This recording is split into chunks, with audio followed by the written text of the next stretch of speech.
In another place in the gospel, Jesus says, "The laborer deserves his pay."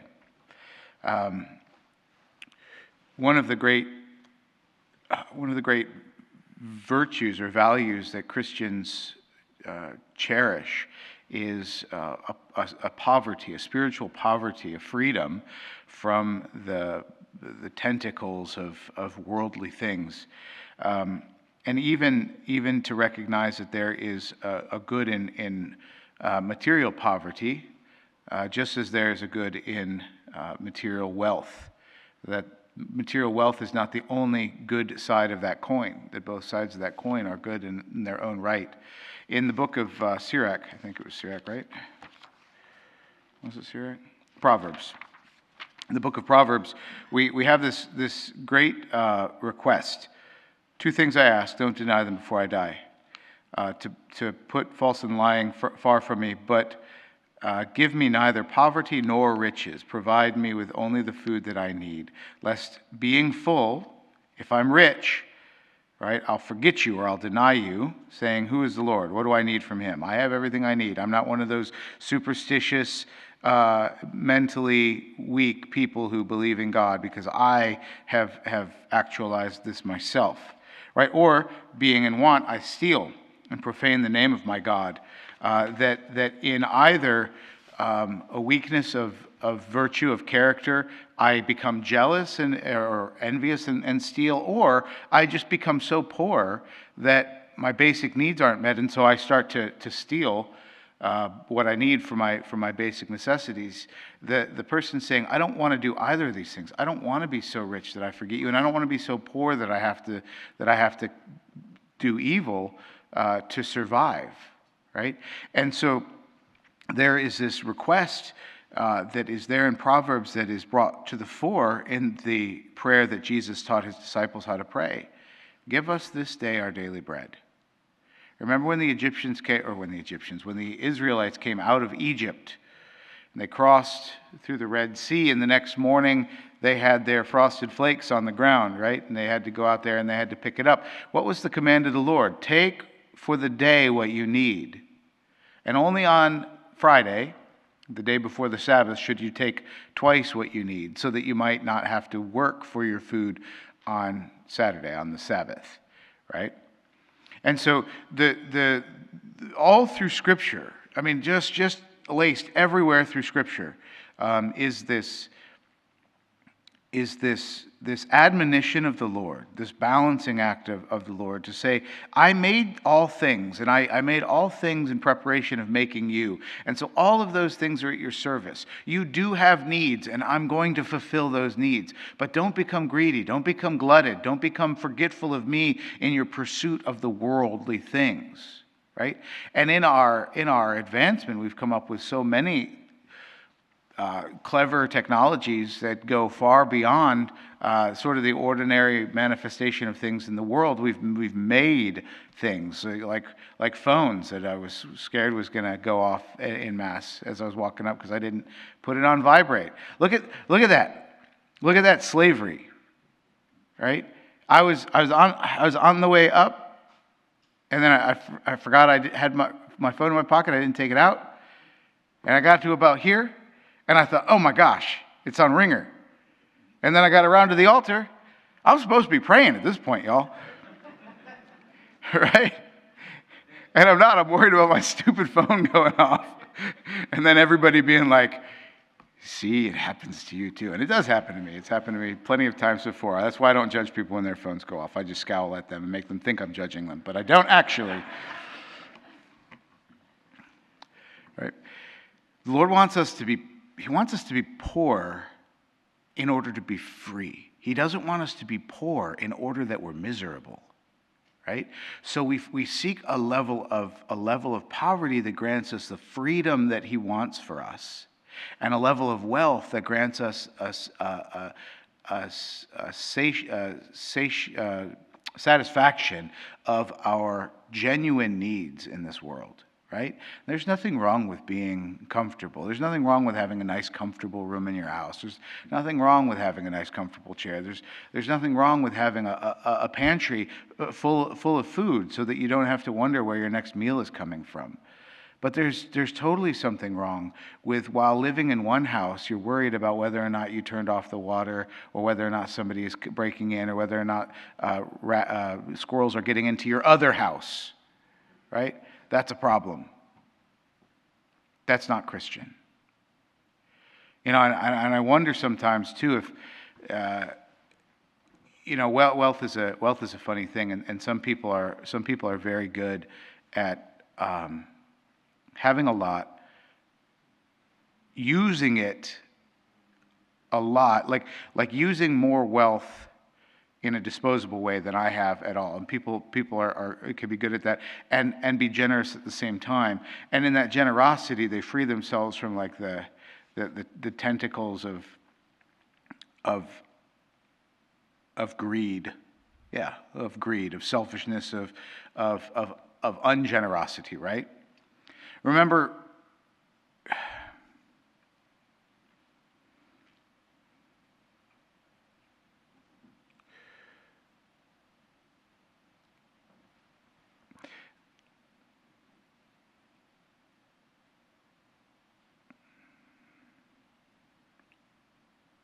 we only need so much. We only need so much. And to dive too deeply into using what goes beyond what we need is always going to be dangerous. There's no getting around that. I think it's a wonderful thing for people to have a lake house or a mountain house or a vacation house, but it's a dangerous thing. There's just no getting around it. It's something more than you need. It takes you away from your community. It makes you think you're self-sufficient. Right?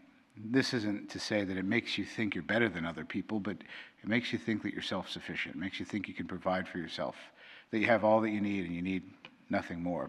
But is that ever really true for folks who have, they think, okay, well, maybe I'll just get the next thing, or I'll get the next thing, or I'll get the next thing.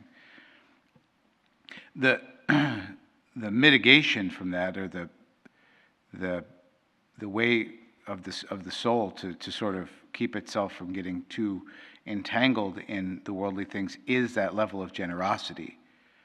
A person who has a great deal profits from that only if they are commensurately generous to the wealth that they have. Right? It's the widow's mite, really, when you think about it. The widow's mite is for everybody. I know this is a bit wandering, but I realize there's a real spiritual danger here, and I didn't realize I was gonna touch on it when I started preaching, but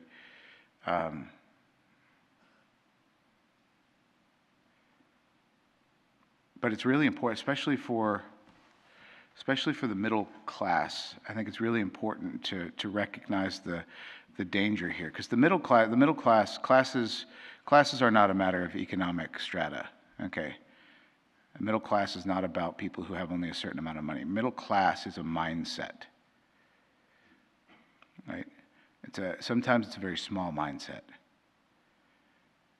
It's a mindset that just pursues worldly things and says, once I get just this much, then I've made it, right? It's a mindset of satisfaction in the world. It's a mindset that says, when I get this old, I can retire, and then I don't have to do anything anymore, right? And so I think what's being spoken about in Proverbs today is super important, particularly for our culture, our middle class culture here. That we don't judge our freedom, our success, our joys in the world based on worldly things. And that all we should ask of the Lord is to give me enough that I don't starve, that I don't steal, and don't give me so much. Don't allow my heart to strive or to seek after so much that I forget you. Right? But rather, what the request here actually is give me a freedom from all care or worry about worldly things. Allow me to live in a manner that I don't care or worry about worldly things. I can use them, but I'm not worried about them. I don't care about them. I don't care what my 401k is doing.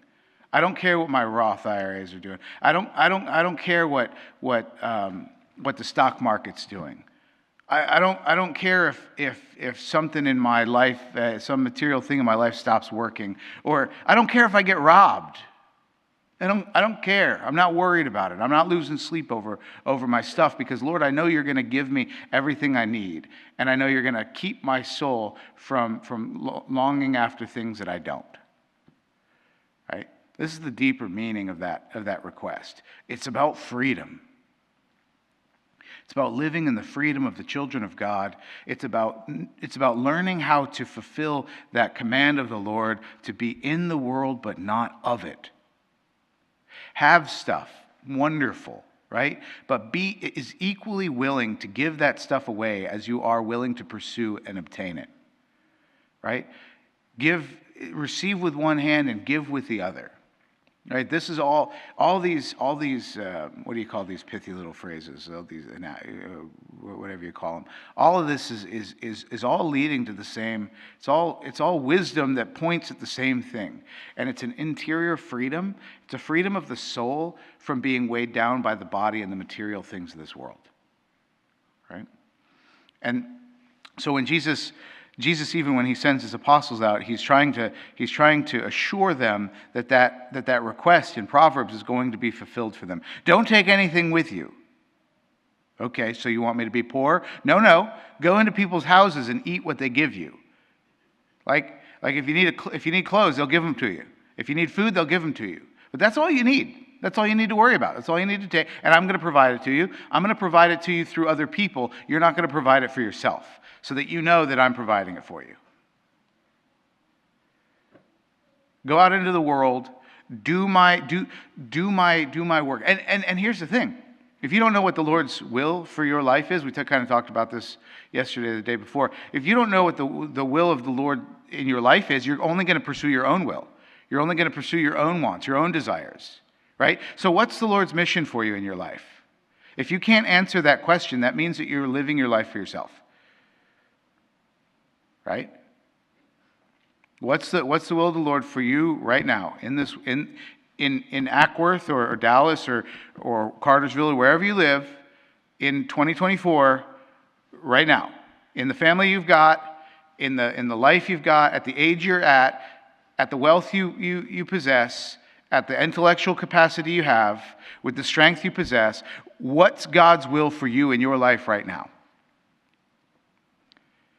If you discover that and start to pursue it, you won't have to worry about anything. He'll provide everything for you. If you don't know that, though, you're going to find other adventures. You're going to find other reasons. You're going to find other goals. You're going to pursue other things, and they're ultimately going to be shaped by and directed towards and seeking to satisfy just my passions. Right? And that is not the freedom that God is promising us and wants us to pursue. He wants us to pursue a freedom that comes only in discerning, identifying, and then living full bore the mission, the will that he has for our life. If we're doing his will will be done. Right? If we're trying to pursue our own will, we'll always be frustrated. And that frustration is part of that slavery that he wants us to avoid and to be free of. So he sends out his apostles. He tells them what to do, and he says, don't worry about anything, I'll take care of it. He said the same to you when you were confirmed. He said the same to you. And now there might be years and years and years and layers and layers and layers of calloused heart or of passionate pursuit that has covered over that mission, that commission that God gave you when you were confirmed. Dig it up. Shave off that callus. Soften that heart. Look for, let go of the things that you currently value and see if the Lord gives them back or if he gives you different things to value. And then whatever the Lord has for you, pursue it. And you will find a freedom that neither worries about poverty or worries about riches, but only worries about loving the Lord and our neighbor as ourselves.